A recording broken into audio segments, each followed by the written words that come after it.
ground takes off into the forest. Follow the bloodhound. The knights lead. She throws it into his cup.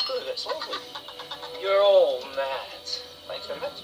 Stain hurls his cup to the ground and leaves. The Hatter lifts the teapot's lid, peeks inside, and replaces it. He lifts it again slightly. Reaching into the pot, he extracts a gossamer strip of fabric from Alice's slip. He deftly tailors it, then smiles proudly at the tiny dress in his hands.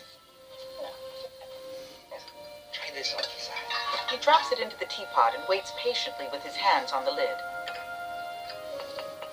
He removes it. He sets Alice on the table and eyes her new dress. I like it. Good thing the bloodhound is one of us, or you'd be.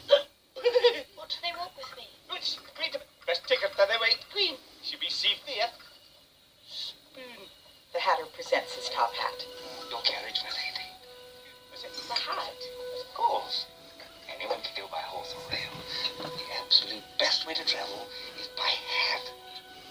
Have I made it right? Alice sits on its brim. I love travelling by hand. Rally. Just Alice, please. Fair far and all. The hare hurls his cup, which the Hatter ducks as he leaves. Now in a dreary forest. Relic, and the slightly toasted gyre and gimble on the wave. Old Mumsy with the work rolls and the home wrath's out grave. Sorry, what was that? Alice drops from his hat brim. What was what? Resting on his shoulder, she stares up at him. The Jabberwock with eyes of flame, jaws that bite and claws that catch. Beware of the Jabberwock, my son, on the frim you span their snatch. He took his vorpal sword in hand. The vorpal blade went snicker-snack. He left it dead, and with its head, he went galumphing back. He eyes the tiny young lady. It's all about you, you know. Like not slaying anything. I don't slay, so put it out of your mind. The Mad Hatter halts, his eyes glazing over in a haunted stare. Mine. With a disdainful scowl, he plucks Alice from his shoulder, sets her down on a jagged stump, and turns to go. Wait! You can't leave me here. He wheels around to face her. You don't slay. Do you have any idea what the Red Queen has done? You don't slay. I couldn't if I wanted to. The Mad Hatter crouches before her. You're not the same as you were before. You were much more muchier. You've lost your muchness. My muchness. He pokes her stomach. In there, something's missing. Tell me what Red Queen has done. Frowning squeamishly, the Mad Hatter shakes his head. It's not a pretty story. Tell me anyway. He turns away, scanning the mist-veiled landscape. Scorched tree trunks jut from the fog. The charred remains of timber-framed buildings surround them. It was here. I was Hatter to the White Queen at the time.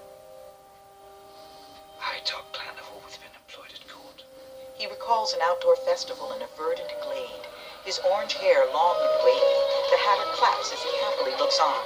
Behind him, a beautiful porcelain-skinned woman sits on a white steed. She has platinum hair and dark eyes, and wears a snowy gown and a golden crown. A shadow sweeps over them. As the Hatter looks up, a black dragon-like creature breathes purple lightning, knocking revelers down and setting the woodland village ablaze. Others scatter as the creature attacks again. The queen's crown falls off, and her horse rears up. A maypole crowned by a top hat falls over in flames. The Hatter grabs the reins of the queen's horse. Calming it down, he leads it away. As a girl in a top hat falls, the dragon-like beast spews lightning. A knight disintegrates in the blast, leaving only a gleaming sword, which lodges vertically in the ground. As the village burns, the White Queen rides away, passing the pristine weapon. A hand in a black gauntlet picks it up. It's Stain. He holds the sword aloft as a building burns behind him. His horse rears, then carries him off at a gallop. Part of the burning structure collapses, and smoke and dust billow upward. In the terrible aftermath,